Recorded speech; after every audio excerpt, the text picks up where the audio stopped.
अच्छी और सच्ची खबरों में सबसे पहले बात भारतीय नौसेना की, जिसकी ताकत में आज और इजाफा हो चुका है, क्योंकि एंटी सबमरीन और एंटी सरफेस वॉरफेयर में माहिर MH-60R सीहॉक हेलीकॉप्टर को नौसेना में शामिल कर लिया गया है। नौसेना प्रमुख एडमिरल आर हरिकुमार की मौजूदगी में इस हाईटेक हेलीकॉप्टर को नौसेना के बेड़े में शामिल किया गया।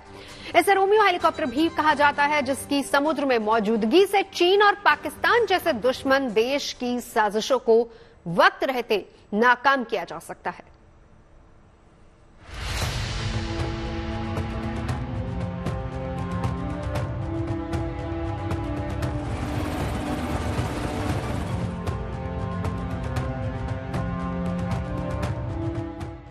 हवा में गरजता ये हेलीकॉप्टर भारतीय नौसेना का नया लड़ाका है,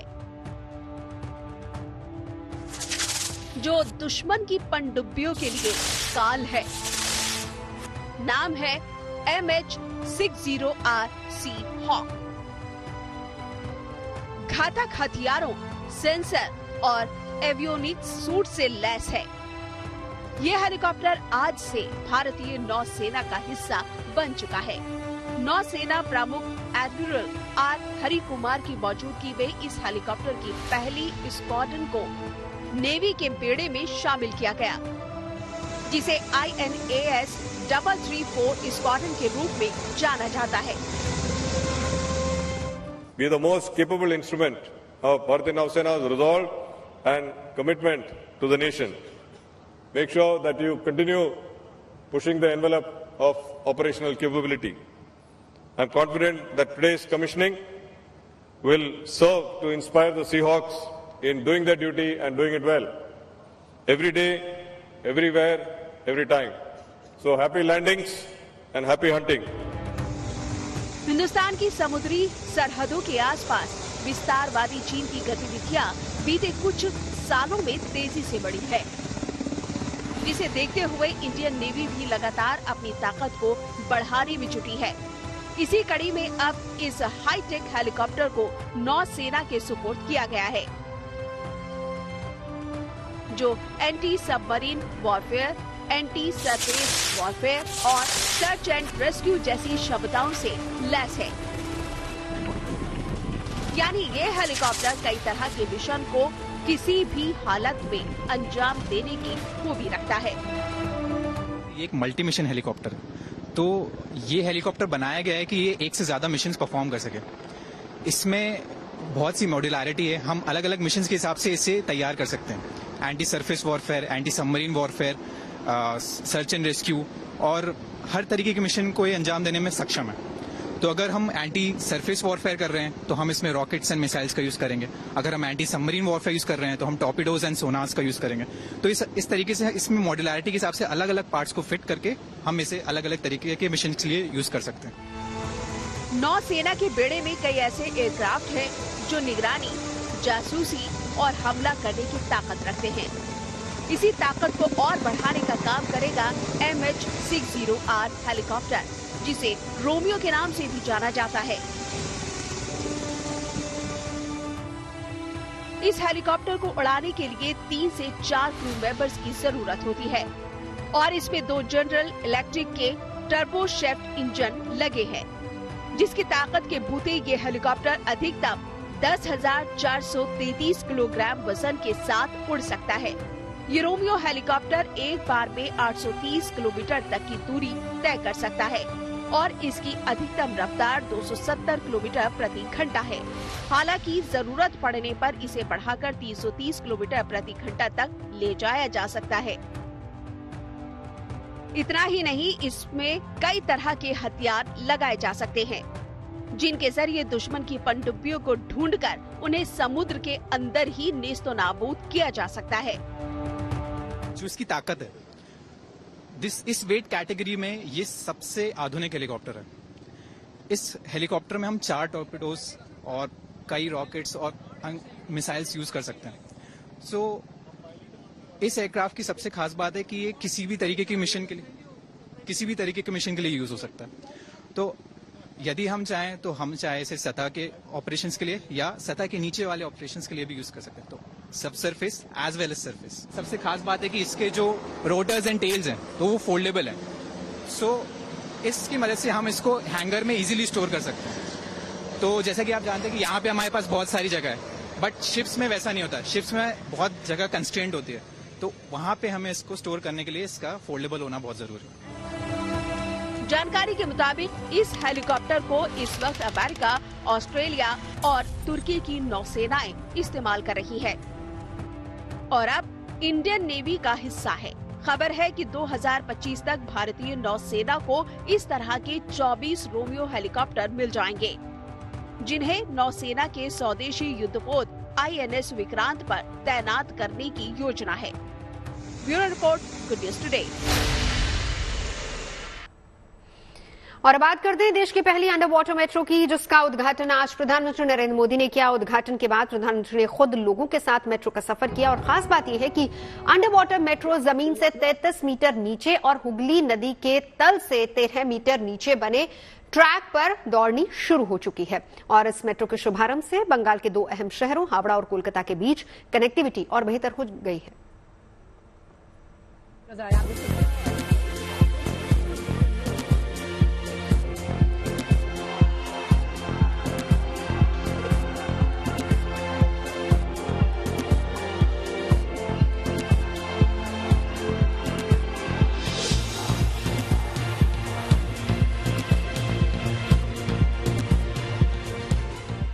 रिमोट का बटन दबा और देश की पहली अंडर वाटर मेट्रो सेवा का श्री गणेश हो गया।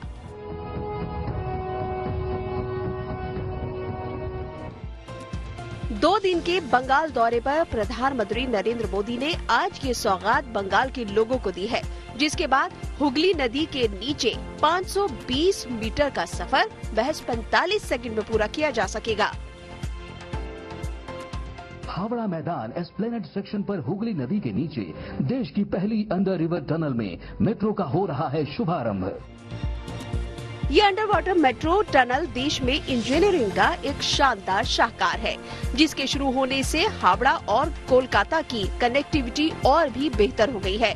उद्घाटन के तुरंत बाद खुद पीएम मोदी ने इस मेट्रो में छात्रों के साथ सफर किया। इतना ही नहीं, सफर के दौरान उन्होंने इस प्रोजेक्ट से जुड़े लोगों से भी बातचीत की, जिनकी बदौलत इस अंडर वाटर मेट्रो का काम संभव हो पाया। पश्चिम बंगाल हमारे देश के लिए, देश के कई राज्यों के लिए पूर्वी द्वार का काम करता है।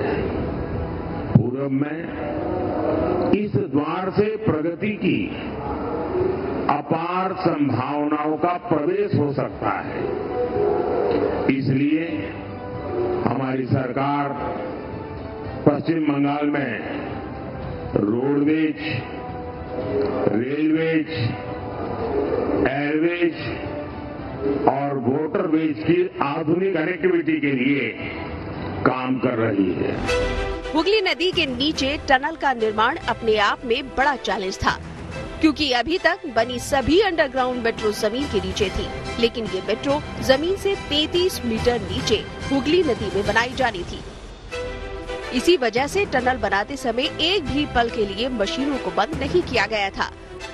ये सुरंग हावड़ा मैदान और एस्प्लेनेड के बीच 2 स्टेशनों को जोड़ती है। कोलकाता मेट्रो की परियोजनाओं में शामिल हैं हावड़ा मैदान एस्प्लेनेड मेट्रो सेक्शन।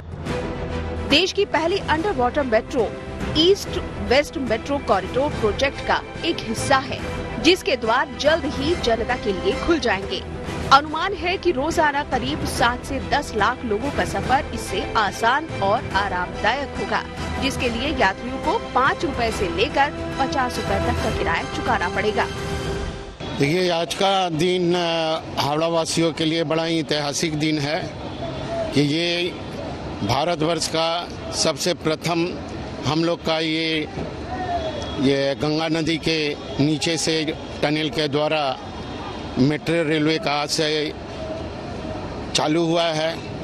तो इसके चलते हम लोग को जो ट्रांसपोर्टेशन है, जो हम यहाँ से आधा घंटा में एस्प्लेनेड पहुँचते थे, अभी यहाँ पर हम लोग मेट्रो में बैठेंगे 6 से 7 मिनट में पहुँच जाएंगे। टैक्सी से जाने में बहुत सारा प्रॉब्लम होता था, बस से जाने में प्रॉब्लम होता था। अभी क्या है कि 5 मिनट या 3 मिनट में हम लोग पहुँच जाएंगे। न्यू मार्केट हुआ, कालीघाट हुआ, हम लोग के लिए बहुत ज़्यादा सुविधा हुआ है। हम लोग के लिए, आम जनता के लिए राज्य सरकार और केंद्र सरकार दोनों को हम बहुत शुक्रगुजार हैं कि हम आम जनता के लिए इतनी बड़ी कार्य हुआ कि आज पानी के नीचे से कोलकाता में एक ऐसा चीज का उद्घाटन हुआ है जो अभी इंडिया में हुआ नहीं था। इससे हम लोग बहुत उत्साहित हैं। इतनी सुविधा होगा जो समय का बचत अलग और पैसे की भी बचत अलग। देखने के लिए उत्साह। हाँ, बहुत उत्सुक है। बहुत जैसे हम लोग कारोबारी लोग हैं, हम लोग के लिए बिजनेस के लिए भी बहुत सारा सुविधा हो गया इससे। 1984 में देश की पहली मेट्रो ट्रेन कोलकाता में ही दौड़ी थी और आज 40 साल के बाद एक बार फिर यहीं से देश की पहली अंडर वाटर मेट्रो का शुभारंभ हो चुका है। इस अंडर वाटर मेट्रो के अलावा प्रधानमंत्री ने कवि सुभाष हेमंत मुखोपाध्याय मेट्रो और तारातला माजेर हाट मेट्रो का भी उद्घाटन किया है। कोलकाता से ऋतिक मंडल के साथ bureau report, good news today. और अब बात करते हैं भारत की उस परियोजना की जिसकी वजह से पड़ोसी पाकिस्तान के प्यासे रहने की नौबत आ गई है। हम बात कर रहे हैं पंजाब और जम्मू कश्मीर की सीमा पर बन रहे शाहपुर कंडी बांध प्रोजेक्ट की। करीब 64 साल पहले भारत और पाकिस्तान के बीच हुए सिंधु जल संधि की वजह से ही रावी नदी पर डैम बनकर लगभग तैयार हो गया है, जिसकी वजह से पाकिस्तान अब रावी नदी का एक बूंद भी इस्तेमाल नहीं कर पाएगा। पिछले 45 साल से इस बात का इंतजार किया जा रहा था। पूरा होने की कगार पर इस बांध की वजह से पंजाब और जम्मू कश्मीर के किसान उसके पानी का पूरा इस्तेमाल कर पाएंगे। इस समय जिस स्थान पर मैं खड़ा हूं ये बसंतपुर गांव है जम्मू कश्मीर के कठुआ जिले का और मेरे पीछे आप देख सकते हैं ये रावी नदी है और रावी नदी के दूसरे तट पर वो शाहपुर कंडी गांव है पंजाब के पठानकोट जिले का। और ये जो नदी है एक तरह से अगर हम माने तो जम्मू कश्मीर और पंजाब की एक तरह से सीमा है, दोनों राज्यों की जो है सीमा है। लेकिन इस क्षेत्र की विशेषता ये है कि यहाँ पर शाहपुर कंडी जो डैम है ये प्रोजेक्ट लगभग अब पूरा हो चुका है। रावी नदी पर शाहपुर कंडी बांध के अस्तित्व में आने की वजह साल 1979 में भारत और पाकिस्तान के बीच हुआ एक समझौता था, जिसकी वजह से दोनों देशों को कुछ नदियों के पानी पर अधिकार मिल गया।